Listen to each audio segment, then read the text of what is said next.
Well, in the studio now we have Professor Angus Wallace, who has taking issue, shall we say, with the way coronavirus patients are being dealt with. Good evening to you.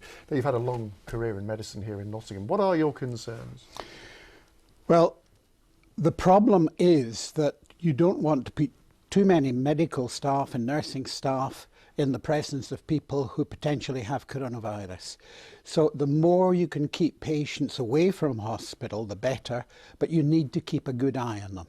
And using video conferencing or telemedicine is an ideal way of doing that. You can pop into their homes by video, by live video, you can meet with them, you can check they're okay, and if you do that on a regular twice-a-day basis, that keeps the patient happy, makes sure that the patient's not deteriorating, and allows you to keep them away from the hospital, which is not the best place to bring together a whole group of people who are ill. Indeed not. So will people feel safe if they're being looked at down a mobile phone?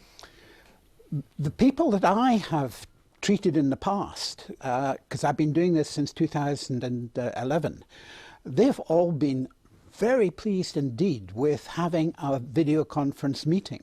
And the advantages are that you don't have to park in the hospital, you can do it at a time that fits into your home environment, and you can do it on your mobile phone. Now, we've heard that the NHS is actually, or the government is quite keen on bringing in this technology or using it more. I mean, has the NHS got the equipment? Because I think I'm right saying the NHS still use fax machines, don't they? They do use fax machines.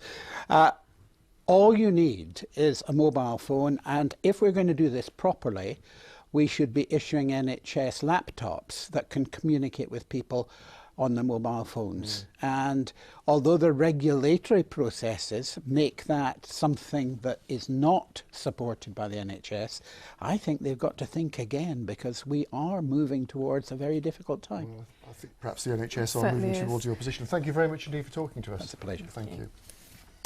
Still to come this evening,